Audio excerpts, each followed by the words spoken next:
বাংলাদেশে চলমান আলোচিত পিআর পদ্ধতির বিষয় নিয়ে ইসলামের বিধান সম্পর্কে জানতে চাই। কোনো নেতাকে না চিনে অজানা কারো উদ্দেশ্যে কোনো দলকে ভোট দেওয়া কি জায়েজ হবে? দয়া করে উত্তর আমাকে জানাবেন। পিআর পদ্ধতির বিষয়ে আবার ইসলামী শরিয়ার দৃষ্টিকোণ জানতে চেয়েছেন এবং সেক্ষেত্রে নেতাকে না চিনে অজানা কারো উদ্দেশ্যে কোনো দলকে ভোট দেওয়া বিষয়টি শরীয়তের দৃষ্টিতে জানতে চেয়েছেন। এখানে অনেকগুলো প্রসঙ্গ আলোচনা করতে হয় আসলে বিষয়টি পরিপূর্ণ খোলাসা করতে চাইলে। প্রথম বিষয় তো হলো শরীয়তের দৃষ্টিতে ভোট দেওয়ার বিধান কি। এ বিষয়ে অবশ্যই আলেমদের মধ্যে নানা ধরনের মতামত রয়েছে। গণতান্ত্রিক পদ্ধতির যে প্রচলিত নির্বাচন ব্যবস্থা, এই নির্বাচন ব্যবস্থাটি ইসলামী কোনো ব্যবস্থা নয়, এই বিষয়টি আমাদের সকলের প্রথমেই জেনে রাখা উচিত। তবে হ্যাঁ, এই পদ্ধতি যেহেতু চলমান এবং এই পদ্ধতির বিকল্প কোনো পদ্ধতি বর্তমানে আমাদের প্রতিষ্ঠা করার সামর্থ্য নেই, সেই জন্য অক্ষমতার কারণে প্রচলিত গণতান্ত্রিক রাজনৈতিক ব্যবস্থার অংশ হিসেবে নির্বাচনে অংশগ্রহণ করার বৈধতা আমাদের এই চলমান সময়ে বিগত শতাব্দীকাল জুড়ে অধিকাংশ আলেমরাই এর বৈধতা দিয়েছেন। যখন এই নির্বাচনের মাধ্যমে নির্বাচনে অংশগ্রহণ করার মাধ্যমে রাজনৈতিক কার্যকলাপ পরিচালনা করা, নেতৃত্ব দেওয়ার বৈধতা যখন আলেম সমাজ দিয়েছেন, তখন সেই হিসাবে এখানে প্রশ্ন আসে যে নেতাকে না জেনে পিআর পদ্ধতিতে ভোট দেওয়ার কতটুকু বৈধতা তিনি জানতে চেয়েছেন। প্রিয় ভাই, এক্ষেত্রে আসলে ভোট তো এক একটা উদ্দেশ্যে এক এক রকম ভোট হয়ে থাকে। যেরকম আমাদের স্থানীয় যে সরকার নির্বাচন, চেয়ারম্যান, মেম্বার অথবা সিটি কর্পোরেশনের নির্বাচন যেগুলো হয়, মেয়র নির্বাচন, সেই সকল নির্বাচনগুলোর উদ্দেশ্য একরকম। সেটা হলো জনগণের প্রতিনিধি নির্বাচন করা এবং জনগণের উন্নয়নমূলক কাজের জন্য দায়িত্বশীল নির্বাচন করা হয় স্থানীয় সরকার নির্বাচনের উদ্দেশ্য। আমাদের দেশে যে প্রচলিত সংসদ নির্বাচন রয়েছে, এই সংসদ নির্বাচনের মুখ্য উদ্দেশ্য হলো যে আইন সভার সদস্য নির্বাচন করা।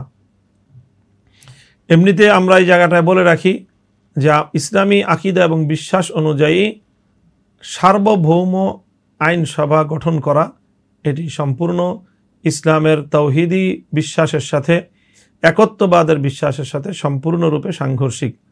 সার্বভৌম আইন করার ক্ষমতা একমাত্র আল্লাহর। তবে আইন সভা গঠন করা যায় এক শর্তে, সেটা হলো যে এই আইনসভা আল্লাহর আইনের বিরুদ্ধে বা আল্লাহর আইনের সাথে সাংঘর্ষিক কোনো আইন তৈরি করতে পারবে না, এমন একটি শর্ত সহ যে কোনো আইনসভা গঠন করা যায় এবং সেই আইনসভার সদস্য নির্বাচিত হওয়া যায়, সেই আইনসভার সদস্য হওয়া যায়। অথবা আইনসভার সদস্য এই উদ্দেশ্যে হওয়া যেতে পারে যে সামর্থ্য পেলে, সুযোগ পেলেই আমরা বা যে কেউ যারাই আইনসভার সদস্য হতে চায় বা হবে, তাদের উদ্দেশ্য থাকবে যে তারা সার্বভৌম আল্লাহ পাকের যে আইন করার ক্ষমতা, সেটার সাথে সাংঘর্ষিক বর্তমান বিরাজমান যে ব্যবস্থা, সেই ব্যবস্থার উৎপাটন করে, সেই ব্যবস্থা অপসারণ করে তারা এমন একটি ব্যবস্থা সেখানে সংযুক্ত করবেন যে আল্লাহর আইনের বিরুদ্ধে কোনো আইনসভা করতে পারবে না। যাই হোক, সেই বিষয়ে একটি মৌলিক প্রশ্নের উত্তর আমি দিয়ে দিলাম।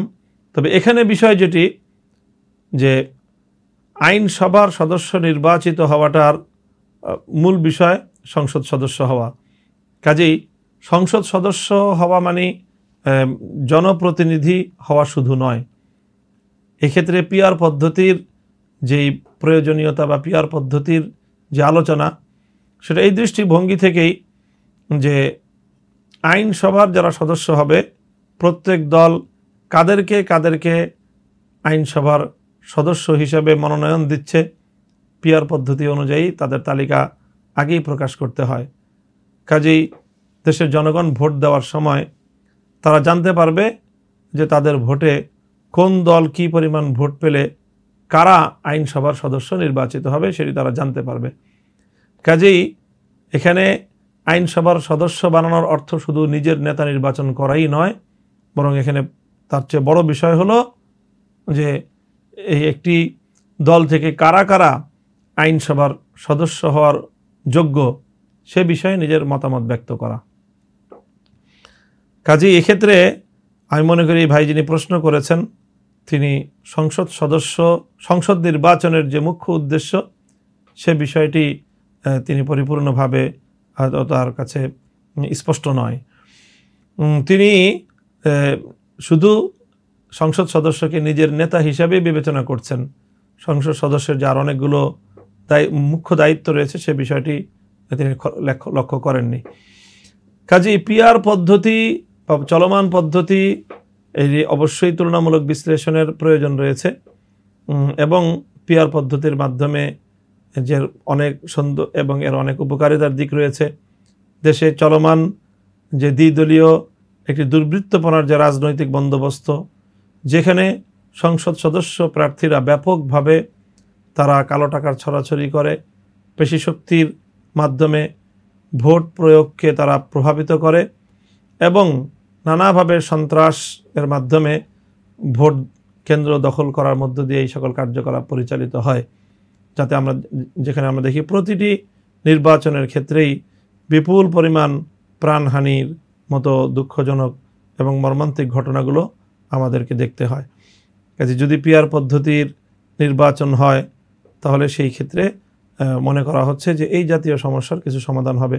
অবশ্য পিআর পদ্ধতির অন্য কিছু দুর্বলতা রয়েছে, সব কিছু মিলিয়ে দেশে পিআর পদ্ধতির আলোচনাটি এখন বেশ প্রাসঙ্গিক একটি আলোচনা।